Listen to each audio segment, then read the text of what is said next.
मित्रों,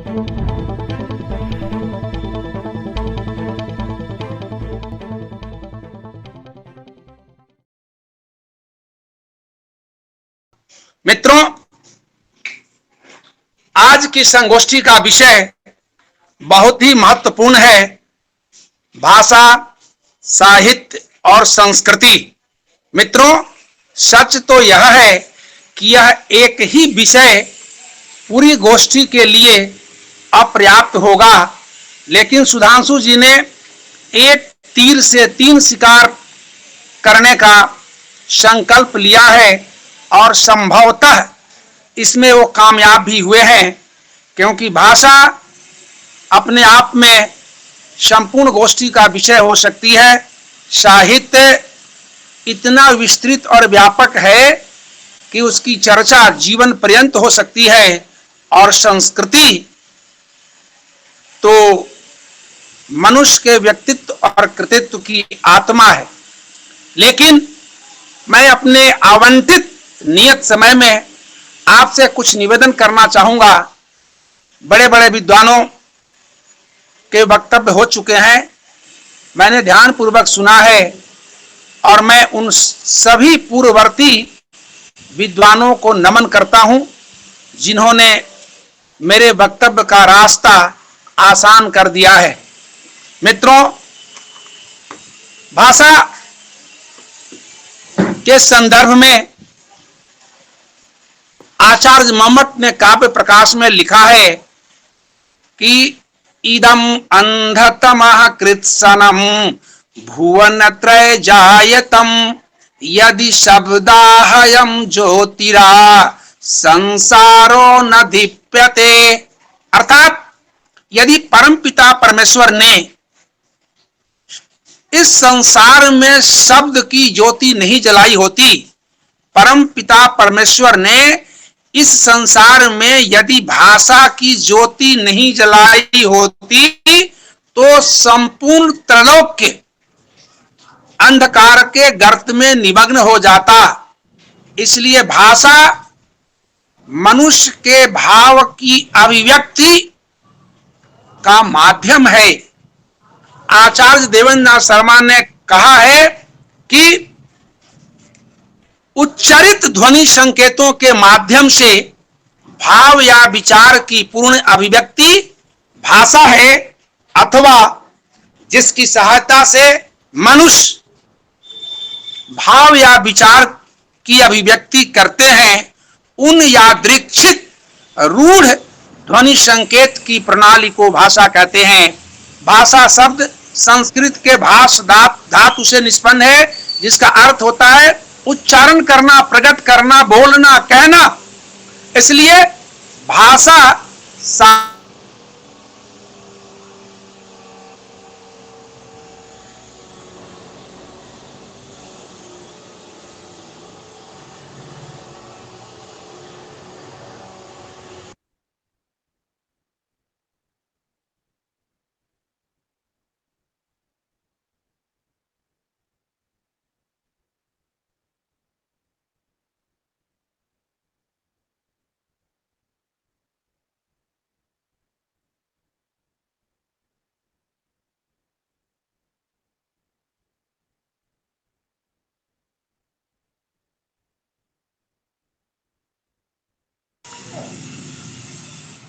आवाज आ रही है? जी आ रही है सर, आ रही है। ओ, आ रही है सर। नेट डिस्कनेक्ट होगा तो भाषा के बगैर आप भाव या विचार की अभिव्यक्ति नहीं कर सकते। इसलिए भाषा एक आवश्यक कारक है। जहां तक साहित्य की बात है, साहित्य शब्द दो शब्दों के योग से बना है, स और हित। संस्कृत में इसकी व्युत्पत्ति बताई गई, हितेन सह इति साहित्यम, कि ज्ञान की वह शाखा जो सबका हित साहित्य है। इसीलिए आचार्य महावीर प्रसाद द्विवेदी ने लिखा कि ज्ञान राशि के संचित कोश का नाम साहित्य है। और साहित्य को परिभाषित करते हुए आचार्य श्री पूजन शाह ने लिखा कि किसी जाति के पूर्वजों का संचित ज्ञान वैभव को ही साहित्य की संज्ञा प्रदान की है। इसलिए साहित्य में सबके हित की बात है, सबके कल्याण की बात है, सबके भलाई की बात है और सबके कल्याण की बात है, सबके भलाई की बात है। मित्रों, भाषा और साहित्य में अन्योन्याश्रय संबंध है। मैं आज की संगोष्ठी के तीसरे तत्व संस्कृति के संदर्भ में कुछ विचार करना चाहूंगा और फिर तीनों को समन्वित करने की कोशिश करूंगा। संस्कृति एक श्लिष्ट शब्द है और संस्कृति दो शब्दों के योग से बनी हुई है। सम जोड़ कृति, सम का अर्थ होता है निरंतर, लगातार, बराबर, और कृति कृधातु से बना है जिसका तात्पर्य होता है परिष्कार करना, संस्कार करना, साफ करना, अर्थात निरंतर अपने आप को परिष्कृत करने की साधना का नाम संस्कृति है। इसलिए संस्कृति सूक्ष्म चीज है। आमतौर पर सभ्यता और संस्कृति के लिए आप प्रयोग कर लेते हैं, लेकिन दोनों में अंतर है। सभ्यता बाहरी तत्व है, संस्कृति आंतरिक तत्व है। और मैं आपको बताऊं कि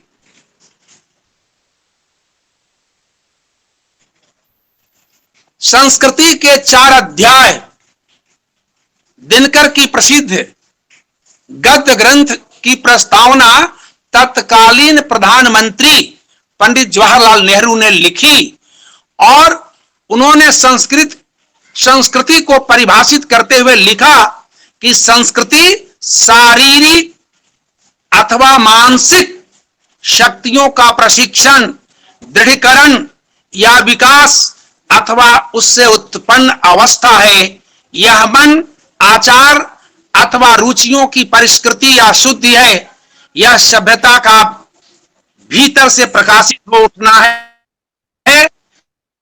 इसलिए और इसी क्रम में मैं सुप्रसिद्ध इतिहासवेता पटना विश्वविद्यालय के पूर्व प्राचीन इतिहास विभाग के अध्यक्ष वासुदेव उपाध्याय की परिभाषा को भी आप तक पहुंचाना चाहता हूं, जिन्होंने संस्कृति की कहानी में लिखा कि किसी भी जाति या राष्ट्र के शिष्ट पुरुषों के विचार, वाणी तथा क्रिया के व्याप्त रूप को संस्कृति कहते हैं। मित्रों, इसलिए संस्कृति सूक्ष्म है और आचार्य, यदि इससे भी बात स्पष्ट नहीं हुई हो तो आचार्य हजारी प्रसाद द्विवेदी ने लिखा है कल्पलता में कि संसार भर में जो कुछ भी सर्वोत्तम बातें कही, लिखी और पढ़ी गई हैं, उनसे अपने आप को परिचित कराना संस्कृति है।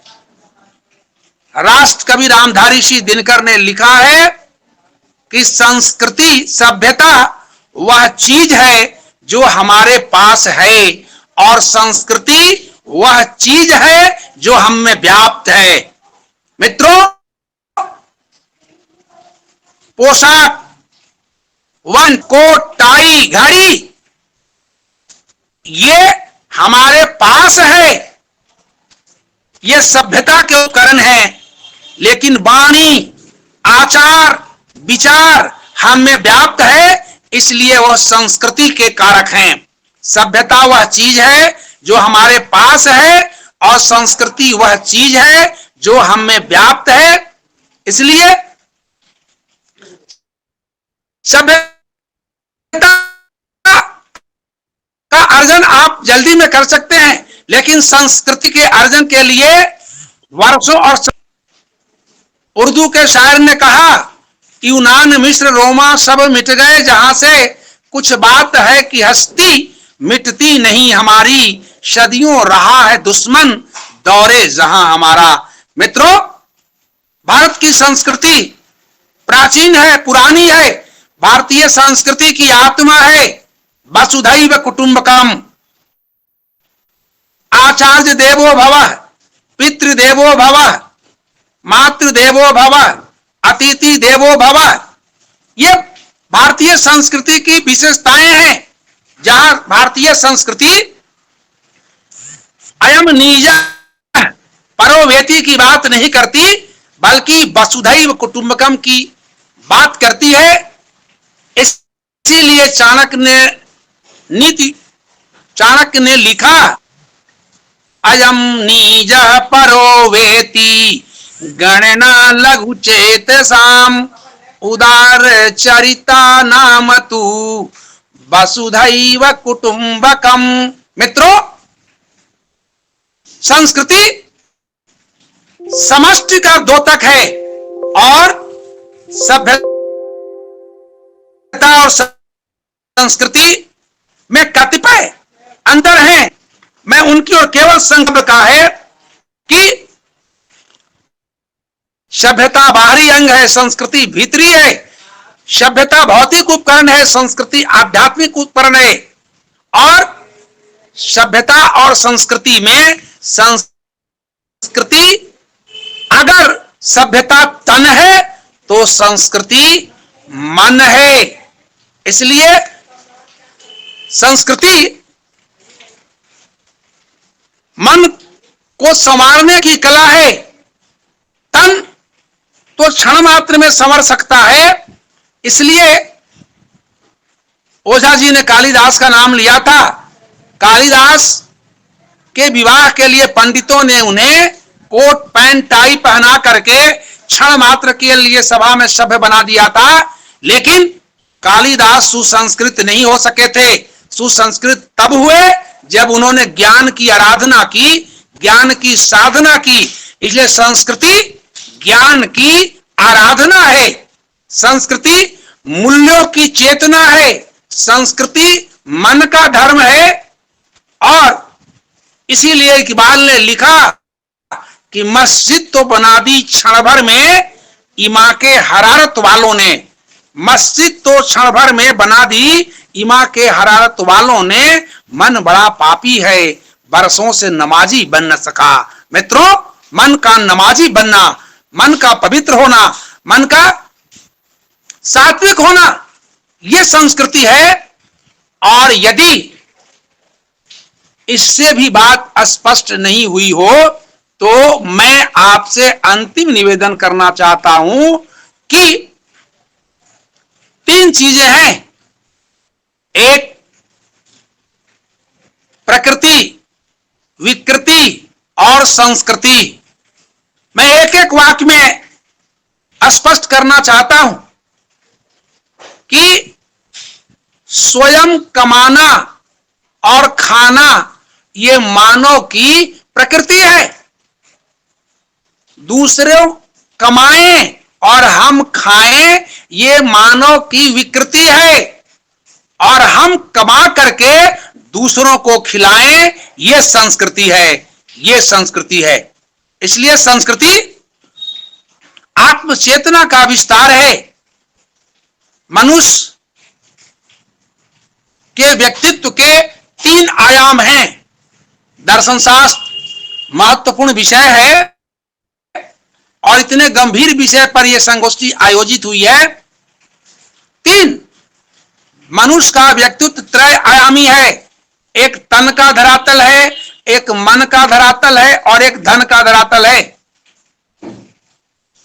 तन और धन का धरातल ये सभ्यता के उपकरण हैं। मन का धरातल संस्कृति का धरातल है।